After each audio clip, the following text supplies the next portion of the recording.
Hello everyone and welcome back to my channel. मैं हूं ईशा राजपूत और आप सबका स्वागत है मेरे इस ब्यूटीफुल यूट्यूब चैनल पे, जहां पे हम बात करते हैं regarding law of assumption, manifestation and self development, ताकि आप क्रिएट कर सकें अपनी desired life by thinking consciously. आज हम एक बहुत ही इंटरेस्टिंग टॉपिक के बारे में बात करने वाले हैं, एंड रेजिस्टेंस इन गर्ल्स। ठीक है, जितनी भी लड़कियां मेरे पास आती हैं उन सब में रेजिस्टेंस का सिर्फ एक मेन रीज़न होता है, या दो हो सकते हैं। आज हम उन्हीं रेजिस्टेंस के बारे में बात करेंगे एंड साथ ही साथ मैं आपको बताऊंगी how to release them. Alright, but उससे पहले मेंबर्स ओनली के बारे में मैं मेंशन करना चाहूँगी, जिसमें मैंने एक एडेड बेनिफिट भी दिया है। इस मंथ, सिर्फ इस और इसी मंथ, मैं मेंबर्स ओनली के साथ जूम पे लाइव स्क्रिप्टिंग सेशंस करूँगी।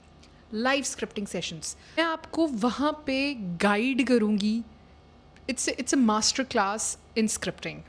सो अगर आप सीखना चाहते हैं, मैं आपको वहाँ पे टाइम भी दूँगी फॉर 20 मिनट्स टू स्क्रिप्ट। आप 20 मिनट्स वहाँ पे बैठ के मेरे सामने स्क्रिप्टिंग करेंगे और मैं आपको स्टेप बाय स्टेप गाइड दूंगी आपने कैसे करना है स्क्रिप्टिंग परफेक्टली, ताकि आप अपनी डिज़ायर्स मैनिफेस्ट कर सकें। अगर आप ये करना चाहते हैं तो आप मेंबर्स ओनली ज्वाइन करें। आज कल से मैं वो जूम लाइव सेशंस स्टार्ट करने वाली हूँ। आप चाहो तो मेंबर्स ओनली ज्वाइन कर सकते हो। आपने वहाँ पे मेरे साथ कनेक्ट कैसे करना है मैं आपको फर्दर मेंबर्स ओनली में ही गाइड करूँगी। बस मेरी मेंबर्स ओनली का जो लेटेस्ट वीडियो आएगा उसके लिए तैयार रहना, एंड आप अपनी डिज़ायर्स को मैनिफेस्ट करने के लिए रेडी रहो। उसी के साथ साथ मेंबर्स ओनली में मैंने 30 डेज़ मैनिफेस्टेशन चैलेंज लॉन्च किया है, जिसमें बहुत सारे पार्टिसिपेंट हैं। हर रोज़ लिस्ट बढ़ती जा रही है, हर रोज़ लोग ज्वाइन कर रहे हैं। मैंने उसी में एक आइडल मैनिफेस्टेशन रूटीन भी पोस्ट किया था, जिसमें आई डोंट नो कितने लोगों ने ज्वाइन किया है एंड उस रूटीन को वो फॉलो कर रहे हैं। साथ ही साथ मैंने एक law of assumption, get what you want while you sleep, subliminal भी पोस्ट किया था ओवरनाइट, जो आप रात को सुन सकते हैं एंड आप सोते सोते मैनिफेस्ट कर सकते हैं। 30 डेज़ के लिए चैलेंज एक्सेप्ट करो और अपनी लाइफ चेंज करो। और साथ ही साथ जो मेंबर्स ओनली के कंटेंट है, जैसे बहुत सारे लोग डरते हैं ना, अपनी लाइफ में ट्रिगर्स आते हैं, मतलब आम भाषा में लग जाती है अच्छी खासी। जैसे कुछ ट्रिगर्स देखते हैं, दिमाग दौड़ने लग पड़ता है, अरे ऐसा हो गया, ऐसा हो गया, ऐसा हो गया। और कुछ लोग होते हैं, सामने ट्रिगर होता है, सामने होता है, एकदम घबराते ही नहीं है। 3D सामने कुछ गड़बड़ हो रही है, घबरा ही नहीं रहे, अपने डिज़ायर्ड स्टेट में मस्त हैं। उनको कॉन्फिडेंस आ जाता है। सोचो आपको वो कॉन्फिडेंस आ जाए कि आप अपने डिज़ायर स्टेट में रहो और आपको फ़र्क ही ना पड़े आपके आसपास क्या चल रहा है। वही कंटेंट मेरा मेंबर्स ओनली का अंडरस्टैंडिंग आपको प्रोवाइड करता है। ऐसा कुछ तो है ना जो उन लोगों को समझ आ गया है, जो मैनिफेस्ट कर पाते हैं ईजिली, और जो आपको नहीं आया है। कुछ ऐसी अंडरस्टैंडिंग्स होती हैं जो क्लिक कर जाती हैं। अगर आप भी उन अंडरस्टैंडिंग्स को जानना चाहते हो, गो ahead and join members only. देखो ये सारे कमेंट्स, देखो ये जो एविडेंसेस मैं आपको दिखा रही हूँ, these are the living proof. ये लोग हर रोज़ शाम को मेरे साथ लाइव पे बैठते हैं और मुझे बताते हैं अपना अपडेट। आप भी मेरा लाइव ज्वाइन कर सकते हो। मैं हर रोज़ 3 से 4 बजे के करीब लाइव आती हूँ, आप ज्वाइन कर सकते हो। एंड अगर आप मेंबर्स ओनली ज्वाइन करना चाहते हो और अपनी अंडरस्टैंडिंग को बढ़ाना चाहते हो, मेंबर्स ओनली ज्वाइन करो। सबसे फर्स्ट एपिसोड है the power of now, episode 1। वहाँ से वीडियोस देखना स्टार्ट करो, वो सबसे इम्पॉर्टेंट वीडियो है, एंड देखते देखते लेटेस्ट वीडियो तक जाओ। सो गो अहेड, डिस्क्रिप्शन में जाओ, फर्स्ट लिंक को क्लिक करो and join my members only today, and अपनी लाइफ चेंज करो। 30 डेज़ गिव योर सेल्फ। यार अपनी लाइफ से 30 डेज़ तो निकाल ही सकता है एक इंसान, right? So go ahead and join it. So अब बात करते हैं resistance in ladies, resistance in women, लड़कियाँ, लेडीज़, जो भी कहना कह लो। अब यूजुअली मेरे पास जितने भी क्लाइंट्स आए हैं उनके सेशंस के बाद जो मैंने कंक्लूजन निकाला है, तो उनमें जो रेजिस्टेंस है, जो एस्केप वो ढूंढती हैं अपने स्पेसिफिक पर्सन में, कि यार मेरी लाइफ का एक ही सोल्यूशन है और वो है मेरा स्पेसिफिक पर्सन, वो है मेरा हस्बैंड, वो है मेरा बॉयफ्रेंड, वो है मेरा स्पाउस, जो भी। ठीक है, अब ऐसा क्यों होता है कि जैसे ही आप रिलेशनशिप में आते हो, आपका पर्सन आपको अटेंशन देना कम शुरू कर देता है और आपका ध्यान उनकी तरफ बढ़ता जाता है, बढ़ता जाता है। स्टार्टिंग में वो आपकी तरफ ज़्यादा अट्रैक्टेड होते हैं, बट जैसे ही रिलेशनशिप को 2-3 महीने हो जाते हैं, आपको वो फीलिंग आना स्टार्ट हो जाती है कि यार ये इंसान मुझे छोड़ देगा, ये इंसान मुझे छोड़ देगा, और आप उस पे इम्पोर्टेंस प्लेस कर देते हो और फिर वो मैनिफेस्ट हो जाता है। और ऐसा पैटर्न हर एक लड़की जो भी मेरे पास आई है, हर एक लड़की के साथ ऐसा हुआ है। बहुत कम केसेस हैं जिसमें नहीं हुआ है, और वो वही लड़कियां हैं जो सिंगल हैं या जिनको मैनिफेस्ट नहीं करना है रिलेशनशिप। बट जो भी मेरे पास रिलेशनशिप के पर्पस से आता है, उसका सेम लूप है कि पहले हमारी बात हुई, उसने मेरे पे इंटरेस्ट दिखाया और फिर उसका इंटरेस्ट मेरे में ख़त्म हो गया। अब होता क्या है? अब होता ये है कि जब एक लड़की अपनी लाइफ में किसी के बारे में सोच रही है 24/7, ठीक है, थोड़ा सा कंज्यूम कर रही है, ठीक है, जैसे अभी आपका स्टार्टिंग फेज है रिलेशनशिप का, उस इंसान ने आपसे बात की, ठीक है, आपको थोड़ा सा प्यार की फीलिंग दी, ठीक है। अब सपोज़ आप ये मान के चलो कि आपको ना किसी पर्सन ने ऐसा प्यार शो नहीं किया, ठीक है, आपको बचपन से वो प्यार नहीं मिला, राइट। हम अज्यूम करके चलते हैं कि आप ऐसे, यूजुअली मेरे पास ऐसी ही लड़कियां आती हैं कि जिनके बैकग्राउंड्स होते हैं कि पेरेंट्स होते हैं, बट पेरेंट्स बड़े रिस्ट्रिक्टिंग होते हैं, बड़े स्ट्रिक्ट होते हैं, ठीक है, या आजकल कास्टिज़म पे बहुत इशू है, कास्ट डिफरेंट है, ये है वो है, और पेरेंट्स जो है लड़कियों को ऐसे रखते हैं, ये है वो है। मेरे पास जितने क्लाइंट्स आते हैं उनका यही रीज़न होता है, या वो बोलते हैं कि तुम तो इस घर की नहीं हो, जो भी है, ठीक है। और जब कोई बाहर का इंसान आपको ऐसे प्यार शो करता है, तो हम बोलते हैं नहीं यार, ऐसा प्यार तो हमें किसी ने बताया ही नहीं, किसी ने शो ही नहीं कराया, किसी ने ऐसा एहसास ही नहीं कराया। यार ये तो बड़ी अच्छी फीलिंग है। हम फर्स्ट मंथ में उस फीलिंग को इन्जॉय करते हैं, इन्जॉय करते हैं, इन्जॉय करते हैं। फिर हम ना, जो हमारे अंदर बचपन का रेजिस्टेंस होता है, मैं उस पर भी आऊँगी, बचपन का रेजिस्टेंस होता है कि यार अगर इस इंसान ने मुझे इतना प्यार बताया, कहीं ये बदल तो नहीं जाएगा।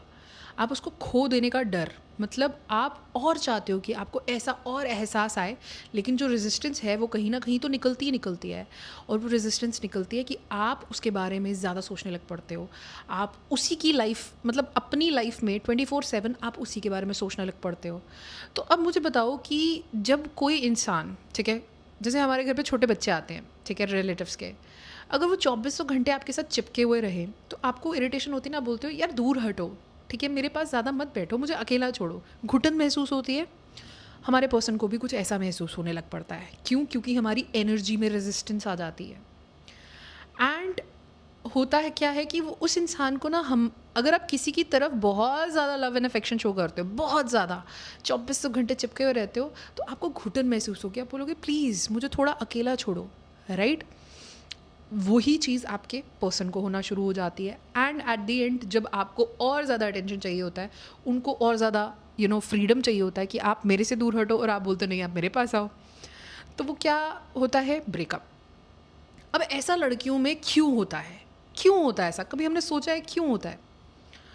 अब मेरे पास कुछ ऐसे केसेस हैं, कुछ नहीं, अगर मेरे पास 10 केसेस आए हैं लड़कियों के, तो उसमें से 9 जो हैं, दे आर वो विक्टिम्स रह चुकी हैं of being sexually assaulted in their childhood, ठीक है, सेक्सुअल असॉल्ट हुआ होता है, अब्यूज़ हुआ होता है, ठीक है। मतलब मेरे पास ऐसे भी क्लाइंट्स आए हैं जिनको ना कॉलेज तक पता ही नहीं था कि ये अब्यूज़ है। एंड वो फीलिंग, देखो, जब आपके साथ, जितनी भी लड़कियां मुझे देख रही हैं, जब आपके साथ बचपन में किसी ने ऐसा कुछ कर दिया, ठीक है, और मेरे पास बहुत क्लाइंट्स आते हैं जिनके साथ 3-3, 4-4 साल असॉल्ट चलता रहा है, 3-3, 4-4 साल अब्यूज़ चलता रहा है, ठीक है, बचपन पूरा उनका अब्यूज़ में बीत गया, दे वर सेक्शुअली अब्यूज्ड। जब मेरे पास ऐसे क्लाइंट्स आते हैं, ठीक है, तो वो बोलते हैं कि जैसे मेरे पास एक क्लाइंट आए थे, तो उन्होंने मुझे बोला कि मुझे पता ही नहीं था ये अब्यूज़ है। जो उनका असॉल्टर था उसने उनको बोला कि ये उनका सीक्रेट है, सो ये हम दोनों, उसको पता ही नहीं था। एंड शी वाज लाइक कि मेरे को मूवीज़ से पता चला कि ये चीज़ गलत है, राइट। अब जब ये चीज़ होती है किसी के साथ भी, तो आप बहुत अनकंफर्टेबल होते हो, आपकी बॉडीज़ आपको साइंस देती है बचपन में ही, ठीक है। जैसे बहुत लड़कियां हैं पहले ही मिच्योर दिखना शुरू हो जाती हैं, ठीक है, बहुत मिच्योर लगती हैं। अगर उनको बहुत ज़्यादा बुरा भला बोला जाए या कुछ बहुत ज़्यादा समझदार बनाने की कोशिश की जाए, तो वो बहुत जल्दी मिच्योर हो जाते हैं, ठीक है। इनके बॉडी पार्ट्स वैसे जल्दी डेवलप होना स्टार्ट हो जाते हैं, ठीक है। एंड लड़कियाँ उस इंसिडेंट को वो फीलिंग उनको अफेक्ट करती रहती है, ठीक है। वो देखो, कोई भी चीज़ बचपन में अगर हमारे अंदर रूट ले लेती है ना, वो हमें अफेक्ट करती करती है। अगर आप लोगों में ये सब ट्रॉमा रूटेड है, ठीक है, ये चीज़ आप में अभी तक है, मानो या ना मानो, उसका ही यही रीज़न है कि आप अभी तक अपनी लाइफ से एस्केप ढूंढ रहे हो। देखो, सिंपल सा लॉजिक है, एक नेगेटिव फीलिंग हमारे बचपन में हमारे अंदर रूट ले लेती है। हम एक चीज़ फील करते हैं, उससे 20 चीज़ें और जोड़ देते हैं, हम वही चीज़ अट्रैक्ट करते हैं, मानो या ना मानो। हाँ, प्रॉब्लम का फेस बदल सकता है बट इमोशन नहीं। सो अगर बचपन में आपके साथ सेक्सुअल असॉल्ट हुआ है, ठीक है, मैं एक्सट्रीम केसेस की बात कर रही हूँ, माइल्ड की भी बात कर रही हूँ, ठीक है, एंड जिनके साथ नहीं हुआ, it is very good for you, I hope कि आप ऐसे ही सेफ रहें। एंड जिनके साथ हुआ है, मानो या ना मानो, आपकी रेजिस्टेंस वहीं से रूटेड है, मानो या ना मानो। या ऐसा हो सकता है, दूसरे केस में ऐसा हो सकता है कि आपको पेरेंटल अटेंशन ना मिला हो, ठीक है, बट अगर ये सेक्सुअल असॉल्ट का रेजिस्टेंस आपके अंदर है, ठीक है, क्योंकि मेरे पास बहुत लड़कियां आती हैं जो बोलती हैं कि मेरे साथ ऐसा ऐसा हुआ है एंड मुझे ऐसा लगता है कि आई एम नॉट प्योर, कोई मुझे क्यों एक्सेप्ट करेगा। ये पिछले साल से मेरे पास एटलीस्ट 60 केसेस आ गए होंगे, 60 केसेस गाइस, एटलीस्ट, मैंने काउंट नहीं किए हैं बट मैं एस्टिमेट लगा के बोल रही हूँ, 60 से ज़्यादा ही आए होंगे। कि एक लड़की जब उसके साथ कोई असॉल्ट होता है तो वो सोचती है यार I am not pure enough, and वो अपने आप को ब्लेम करती है कि यार कोई मुझसे क्यों ही बात करेगा, और फिर वो अपने आप को अनवर्दी समझती हैं। तो ये जो अनवर्दीनेस आपको आपके अंदर लगती है ना, ये आपके असॉल्ट से रूटेड है।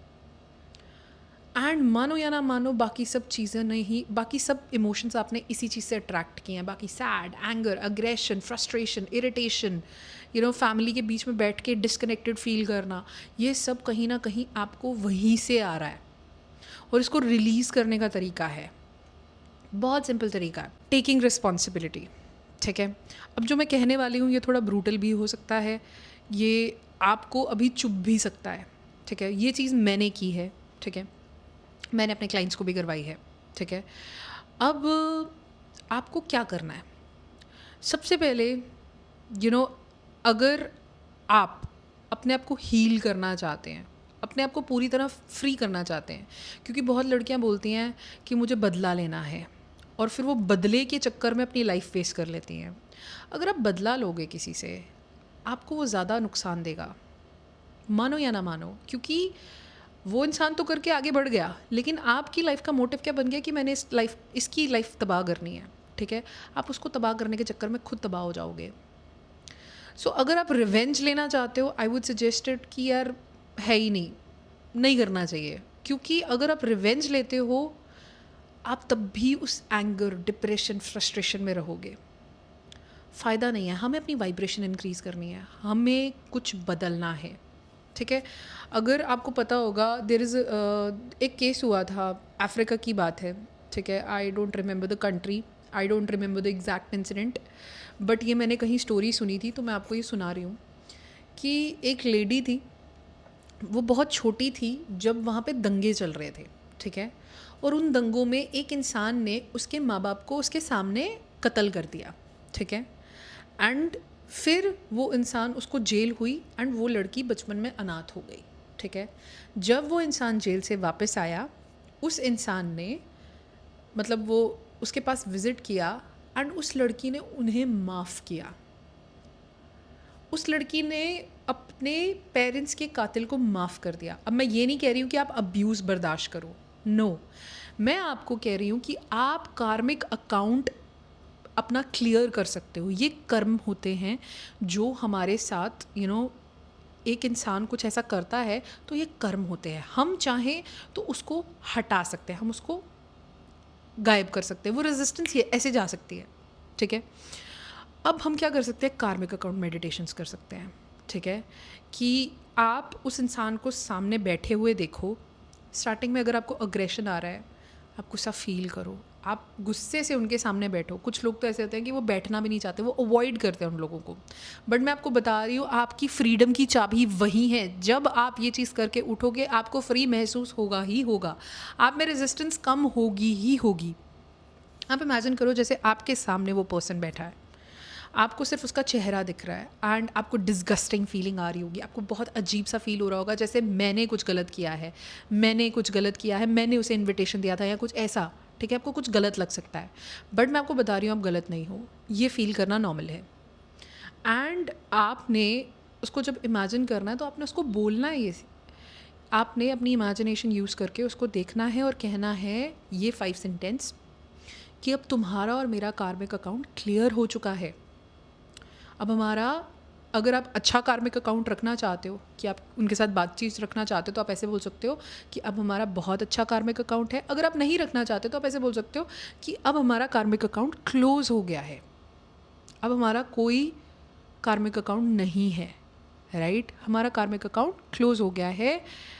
तुमने जो भी मेरे साथ किया मैं तुम्हें माफ़ करती हूँ, और मैंने अगर तुम्हारे साथ पहले, इस जन्म की बात नहीं कर रही, आई नो ये थोड़ा ऐसे स्पिरिचुअल साउंड कर रहा है बट ये सच है, आप ऐसे कह सकते हो कि तुमने जो भी मेरे साथ किया मैं तुम्हें माफ़ करती हूँ, और मैंने जो तुम्हारे साथ पिछले जन्म में किया हो उसके लिए तुम मुझे माफ़ करते हो, एंड मैं इस पेन को अभी रिलीज़ करती हूँ, मैं इस पेन को रिलीज़ करती हूँ, ठीक है? एंड आप उस पर्सन को, ठीक है, देख सकते हो, एंड आप क्या इमेजिन कर सकते हो कि आपके ऊपर एक बहुत ब्राइट लाइट सी पड़ रही है, यहाँ पे शोल्डर्स पे ब्राइट लाइट पड़ रही है, आपके ऊपर ब्राइट वॉर्म येलो लाइट पड़ रही है, आपके हेड पे, आपके शोल्डर्स पे, एंड जब वो आपके ऊपर पड़ रही है आपको बहुत ज़्यादा हल्का महसूस हो रहा है, बहुत ज़्यादा गर्म महसूस हो रहा है, जैसे सर्दियों में जब हम ब्लैंकेट लेते हैं तो एक वार्मथ सी आती है ना, वैसी वार्मथ आपको फील हो रही है। एंड उस वार्मथ में, उस लव में, जब आपके अंदर वो पूरा भरता जा रहा है, मतलब आपके पैरों के अंगूठे से लेके सर तक वो धीरे धीरे लाइट आपके अंदर भरती जा रही है, भरती जा रही है, स्पार्कल्स हैं उस लाइट में छोटे छोटे, एंड आपको बहुत अच्छा महसूस हो रहा है, लव्ड महसूस हो रहा है, वार्मथ फील हो रही है, लाइट महसूस हो रहा है। एंड अब थोड़ी देर बाद आप उस लाइट से ओवरफ्लो कर रहे हो, हर जगह से वो लाइट आपके हर एक पोर से बाहर निकल रही है, इतनी लाइट हो गई है कि आप जिस रूम में बैठ के मेडिटेशन कर रहे हो उसके सारे कॉर्नर्स उस लाइट से लाइट अप हो गए हैं, पूरी तरह लिट हो गए हैं, पूरा तरह ये रूम जगमगा उठा है। एंड वो इतना ओवरफ्लो कर रहा है कि सामने जो इंसान बैठा है, आपने उसके चेस्ट में से वो रेजिस्टेंस जो आपके चेस्ट में है, उस रेजिस्टेंस को आपने यहाँ पे इकट्ठा करना है, एंड आपने विजुअलाइज करना है कि आपने उसे रिलीज़ कर दिया into the universe, you have released it into the universe। उसे यहाँ पे इकट्ठा किया, एक बहुत बड़ा सा सर्कल बनाया आपने अपनी चेस्ट पे with that light, एंड उसे आपने रिलीज़ कर दिया, एंड वो रिलीज़ हो रही है, एंड ऊपर से आपके सर पे लाइट पड़ रही है, वो उस खाली जगह को जहाँ पे रेजिस्टेंस थी उसे लव, लाइट एंड वार्मथ से भर रही है, एंड वो रेजिस्टेंस जा रहा है, एंड जो सामने आपके इंसान बैठा है उसमें भी लाइट पड़ रही है, उस पर भी ये लाइट पड़ रही है, और वो भी लाइट, लव एंड वार्मथ से भर रहा है, राइट? अगर आप चाहते हो कि वो मुझसे अपॉलॉजी करे, मुझसे माफ़ी मांगे, तो आप जब स्टार्टिंग में अफर्मेशंस बोलोगे कि अब हमारा कार्मिक अकाउंट क्लियर हो गया है, तो आप ऐसे बोल सकते हो, थैंक यू कि तुमने मुझसे माफ़ी मांगी, मुझे बहुत अच्छा लगा कि तुमने मुझसे माफ़ी मांगी, मैं तुम्हें फाइनली माफ़ करती हूँ। आप ऐसे भी बोल सकते हो, ये ज़्यादा बढ़िया रहेगा, ठीक है, अगर आप माफ़ी मंगवाना चाहते हो उनसे। एंड फिर वो रेजिस्टेंस रिलीज़ हो रही है, आप 2 मिनट कर सकते हो, 3 मिनट, जितनी देर आपको लगे कि मुझे रेजिस्टेंस रिलीज़ करनी है, करो। एंड उसके बाद धीरे धीरे वो लाइट भी गायब हो रही है, रेजिस्टेंस भी गायब हो रही है, उनके सर से भी लाइट हट रही है, एंड अब क्या हो रहा है, अब जब वो लाइट हट गई है लेकिन आप अभी भी लाइट से भरे हुए हो, आपके आसपास स्पार्कल्स हैं, आप येलो ब्राइट वाइट लाइट से भरे हुए हो, और सामने वाला भी भरा हुआ है, एंड आप यूनिवर्स को थैंक यू बोल रहे हो फॉर रिलीजिंग रेजिस्टेंस। मैं सच बोल रही हूँ, अगर आपने ये मेडिटेशन 15 डेज़ कर ली, आपको खुद ब खुद अपना डिफरेंस नज़र आ जाएगा, खुद ब खुद नज़र आ जाएगा। एंड आई नो ये सुनने में थोड़ा आपको ऐसा लगेगा कि यार मुझे क्या है, रहने देती हूँ, मुझे बहुत अनईज़ी फीलिंग आती है, बट जब आप उस अनईज़ी फीलिंग में बैठते हो, उसको फेस करते हो, उसको रिलीज़ करते हो, ठीक है, आपकी आंखों से आंसू निकलते हैं, आपको हल्का महसूस होता है, आपको वापस लगता है कि लाइफ में प्यार है, ठीक है, तो आप रो भी सकते हो, और बहुत लोग रोते हैं, so in fact I have also cried sometimes doing this karmic account meditations with the people that I never liked, so you can also do this। And अगर आपको चाहिए कि नहीं ईशा मुझे ना पर्सनल कोचिंग चाहिए, ठीक है, मुझे चाहिए तुम्हारा पर्सनल हेल्प क्योंकि कुछ चीज़ें ऐसी हैं जो मैं नहीं समझ पा रही, खुद से नहीं फिगर आउट कर पा रही या मुझे दिक्कत आ रही है, आप इस ईमेल पे मुझे कनेक्ट कर सकते हो। मेरे साथ 4 वीक्स का कोचिंग प्रोग्राम करो और देखो तुम्हारी लाइफ कैसे बदलती है, तुम्हारी रेजिस्टेंस कहाँ जाती है, तुम्हारी डिज़ायर्स कैसे मैनिफेस्ट होती हैं। बट तुम्हें करना वो होगा जो मैं तुम्हें बताऊँगी।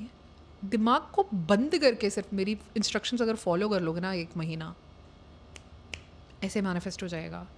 मेरे बहुत सारे क्लाइंट्स जिन्होंने सक्सेस मैनिफेस्ट किया है, उन्होंने सिर्फ यही किया जो मैंने उनको बोला है, उन्होंने आंख बंद करके किया है। सो एंड अगर आपको ना ट्रिगर्स के साथ डील करने के लिए, रेजिस्टेंस निकालने के लिए थोड़ा इन डेप्थ नॉलेज चाहिए बट कोचिंग नहीं चाहिए, मेंबर्स ओनली की वीडियोस देखो।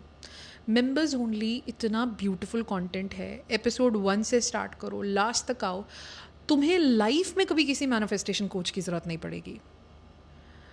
सो go ahead, take your chances. अब नहीं करोगे तो कब करोगे यार। So I hope this video was helpful. I hope इस वीडियो से किसी को कुछ समझ आया हो, किसी की मैनिफेस्टेशन एंड सेल्फ डेवलपमेंट से रिलेटेड नॉलेज अंडरस्टैंडिंग बढ़ी हो। So that's all for the video today. Keep on watching my videos and I will see you in the next episode. Bye.